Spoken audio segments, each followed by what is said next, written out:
The Christian, a debtor, a sermon delivered by Charles Spurgeon.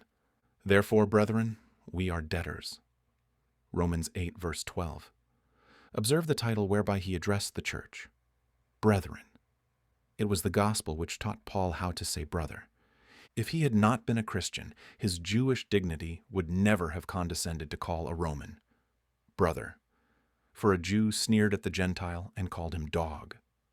But now, in the breast of this Hebrew of Hebrews, there is the holy recognition of Christian fraternity without reserve or hypocrisy.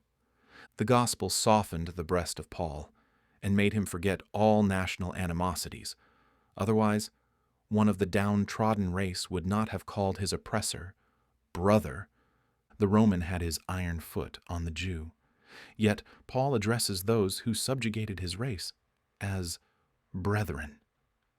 We repeat a third time, it was the gospel which implanted in the soul of Paul the feeling of brotherhood, and removed every wall of partition which divided him from any of the Lord's elect. So then, he said, we are no more strangers and foreigners, but fellow citizens with the saints and of the household of God. He proclaimed the doctrine of the one blood and gloried in the fact of one family in Christ. He felt within him affinities with all the blood-bought race and loved them all. He had not seen many of those whom he addressed, yet they were known to him in the Spirit as partakers of one glorious and blessed hope, and therefore he called them brethren. My friends, there is a cementing power in the grace of God which can scarcely be overestimated.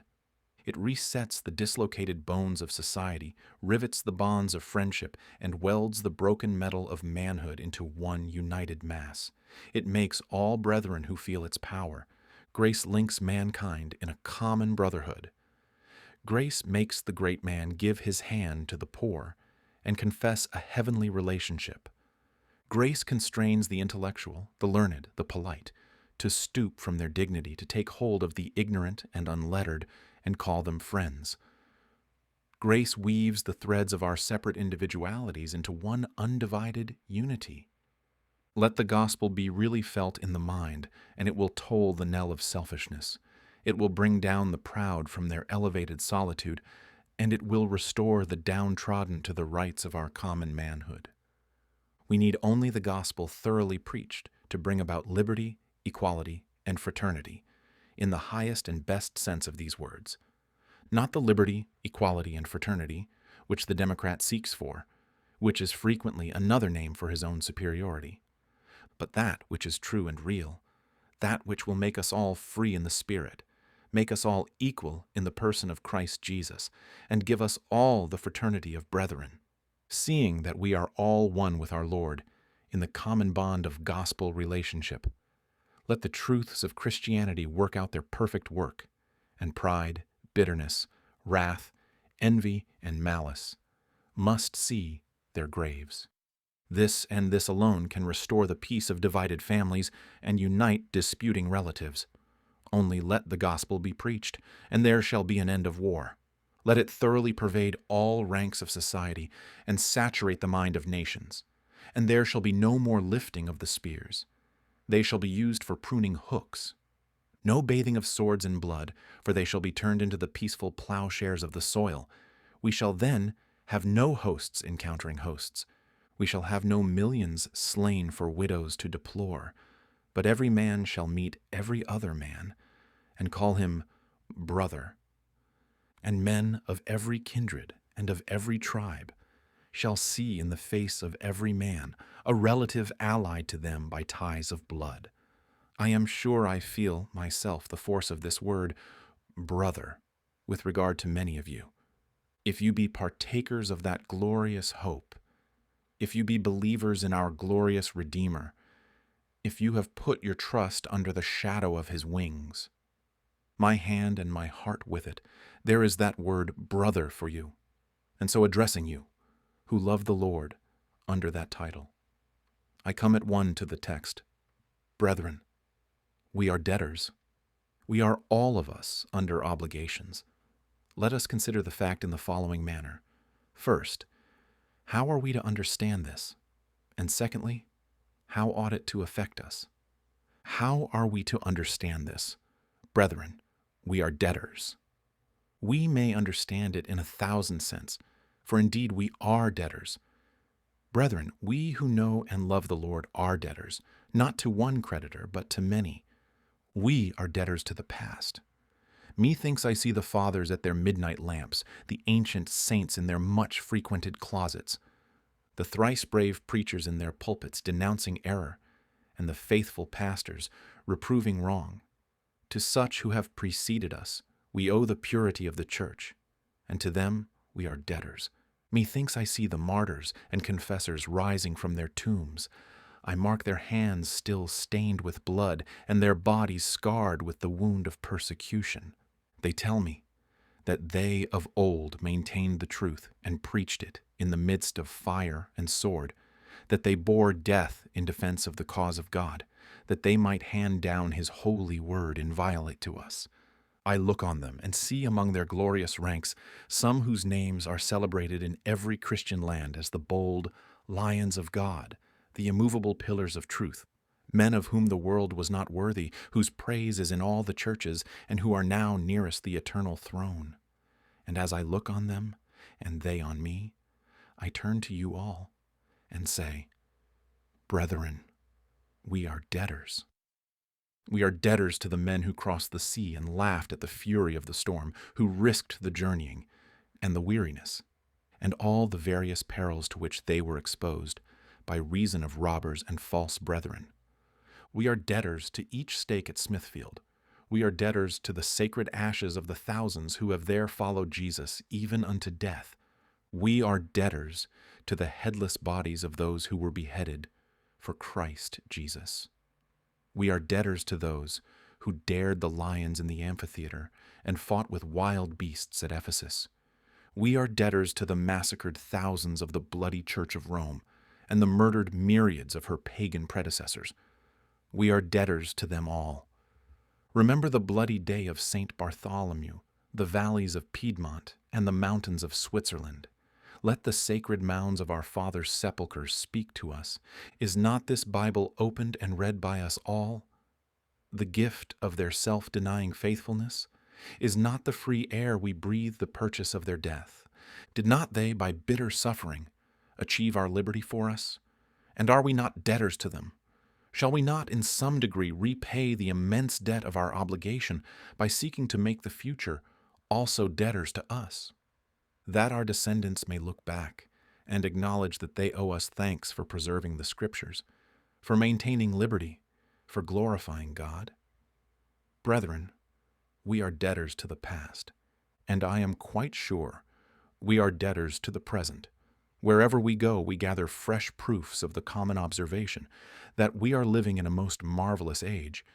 It is an oft-repeated truth, and one which perhaps has almost lost its meaning from being so oft repeated, that this is the very crisis.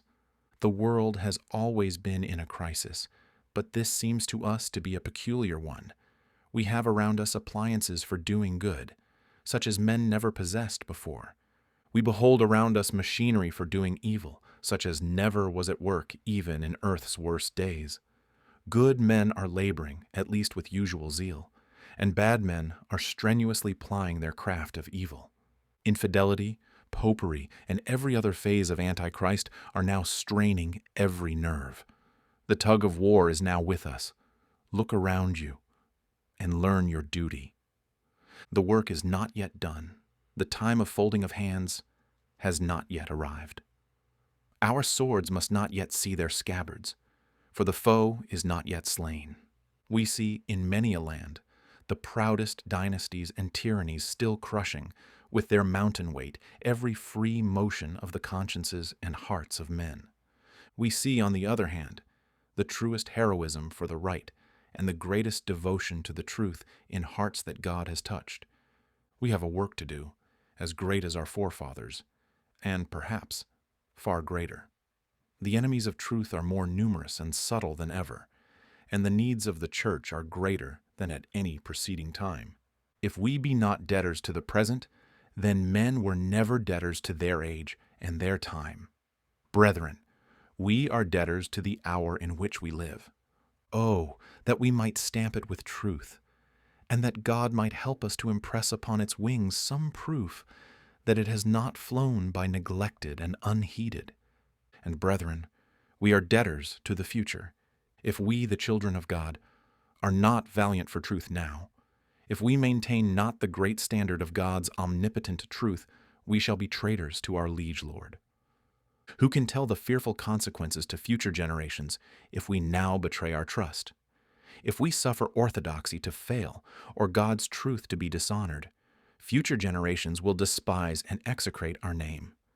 If we now suffer the good vessel of gospel truth to be drifted by adverse winds upon the rock, if we keep not good watch to her helm, and cry not well to her great master, that she may be led to a prosperous end, surely those who are to succeed us will look on us with scorn, and say, "Shame on the men who had so great and glorious a mission, and neglected it, and handed down to us a beclouded gospel and an impure church."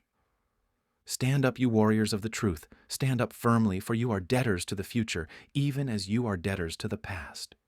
Sow well, for others must reap. You are fountains for coming generations. Oh, be careful that your streams are pure. May the Spirit of God enable you so to live, that you can bequeath your example as a legacy to the future. And as we are debtors to all times, so we are all debtors to all classes. But there are some that always get well paid for what they do, and therefore I shall not mention them, since I am not aware that their claims need my advocacy. We may be remarkably indebted to members of Parliament, but for the little they do, they are tolerably well rewarded. At least we take it that the place is more an honor to some of them than they are to their place. It may be true that we owe a great deal to the higher ranks of society. We may possibly, in some mysterious way, be much under obligation to the sacred personages who are styled lords and bishops, but it is not necessary that I should stand up for their claims, for I have no doubt they will take good care of themselves. At any rate, they have usually done so, and have not allowed themselves to be robbed of much of their deservings. Who would wish that they should? But it is possible to pay too dear, especially when you could get on as well without them as with them. I shall not refer to any class of society and say of them, "We are debtors," except to one, and that is the poor. My brethren, we are debtors to the poor. What? Says someone. I debtor to the poor? Yes, my lady, you are a debtor to the poorest man that ever walked the earth. The beggar shivering in his rags may owe you something if you give him alms, but you owe him something more. Charity to the poor is a debt. We are not at liberty to give or to refuse. God requires us to remember the poor, and their poverty is a claim upon our generosity. But in the case of the believing poor, their claim upon us is far more binding, and I beseech you do not neglect it.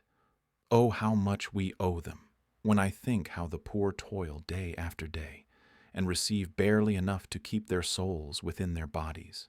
When I think how frequently they serve their church, unhonored and unrewarded, when I know some of them who perform the hardest deeds of service for our common Christianity, and are yet passed by with neglect and scorn, when I remember how many of them are toiling in the Sabbath school, having neither emolument nor reward, when I consider how many of the lower classes are as prayerful, as careful, as honest, as upright, as devout, as spiritual as others are, and frequently more so, I cannot but say that we are debtors to all God's poor in a very large degree. We little know how many a blessing the poor man's prayer brings down upon us. I beseech you then, beloved, wherever you see a poor saint, wherever you behold an aged Christian, recollect he cannot be so much in debt to you as you are to him, for you have much, and he has but little, and he cannot be in debt for what he has not. Many of you will not feel the force of Christian reasons. Let me remind you that even you are obliged to the laboring poor. The rich man hoards wealth. The poor man makes it. Great men get the blessing, but poor men bring it down from heaven. Some men are the cisterns that hold God's rain, but other men are those who pray the rain from heaven, like very Elijahs, and many of these are to be found in the lower ranks of society. Brethren, we are debtors. What I have is not my own, but God's. And if it be God's, then it belongs to God's poor. What the wealthiest man has is not his own, but God's.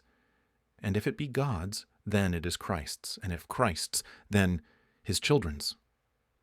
And Christ's children are often those who are hungry and thirsty and destitute and afflicted and tormented.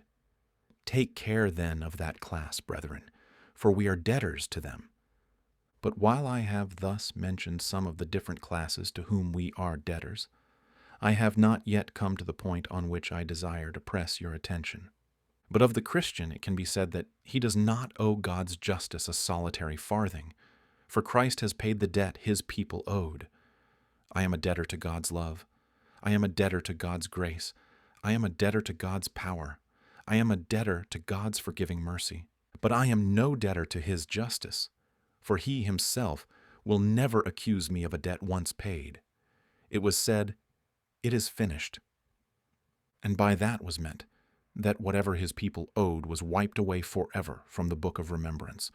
Christ, to the uttermost, has satisfied divine justice. The debt is paid. The handwriting is nailed to the cross. The receipt is given. And we are debtors to God's justice no longer. But then, because we are not debtors to God in that sense, we become 10 times more debtors to God than we should have been otherwise.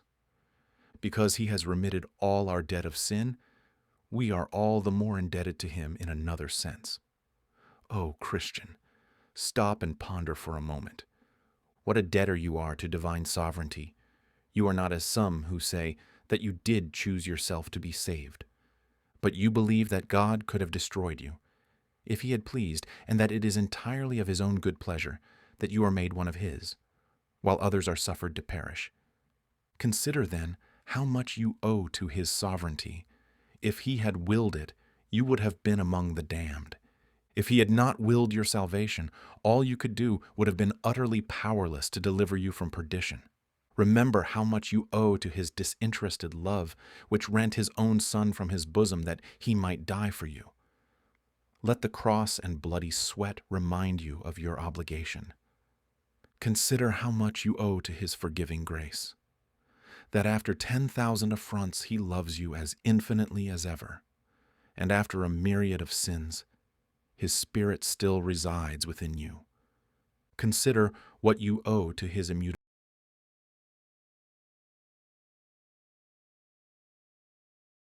You have shifted your intentions and your will, yet he has not once swerved from his eternal purpose, but still has held you fast. Consider you are as deep in debt as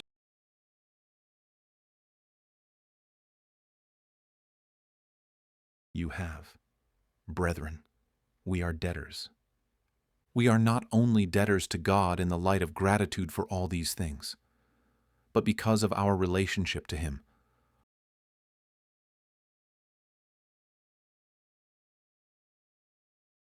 Can never remove.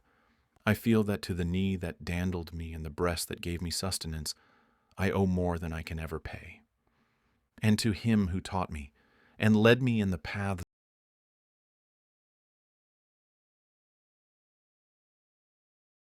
of him. Beloved, if God be a father, where is honor? And if we be his sons, are we not thereby bound to love, serve, and obey him? Sonship towards an earthly parent brings with it a host of duties, and shall the everlasting Father be unregarded? No. The true Son of God will never blush to acknowledge that he is in subjection to the Father of spirits. He will rather glory in his high connection, and with reverence obey the commands of his heavenly parent. Remember again, we are Christ's brethren, and there is a debt in brotherhood. Brother owes to brother what he cannot pay until he dies. It is more than some men think to have been rocked in the same cradle and dandled on the same knee. Some esteem it nothing. Alas, it is a well-known truth that if you want help, you must go anywhere for it, save to your brother's house. Go not into your brother's house in the day of your adversity. Go to the greatest stranger, and he shall help you. Go to your brother, and he shall often upbraid you. But this should not be so. Brotherhood has its ties of debt, and to my brother I owe what I shall not yet pay him. Beloved, are you brothers of Christ? And do you think that you owe him no love? Are you brothers and sisters of the saints, and think you that you ought not to love and serve them, even to the washing of their feet? Oh yes, I am sure you ought. I am afraid none of us feel enough how much we are debtors to God. Yes, I am certain that we do not. It is astonishing how much gratitude a man will feel to you if you have been only the instrument of doing him good, but how little gratitude he feels to God, the first cause of all. There have been many who have been won from drunkenness by hearing the preaching of God's word, even under myself. And those persons have been ready to carry me on their shoulders from very gratitude, for joy. But I would be bound to say they make a far more feeble display of their thankfulness to my Master. At least they seem to have lost their first love to him far sooner than they did to his servant. We remember to be grateful to all except our God. Our little debts we can pay, debts of honor as we call them, which are no debts in some men's eyes, we can discharge. But the great and solemn debt we owe to God is ofttimes passed by, neglected, and forgotten. Brethren, we are debtors. In the second place, very briefly, what ought we to draw from this doctrine? That we are debtors. First, we think we should learn a lesson of humility. If we be debtors, we never ought to be proud. All we can do for God is but a trifling acknowledgement of an infinite obligation. Yea, more. Our good works are gifts of his grace, and do but put us under greater debt to the author of them. Stay, then, you who are puffed up by your achievements, consider you have but poorly performed, not a deed of supererogation, but of ordinary duty. How much have you done after all, young man?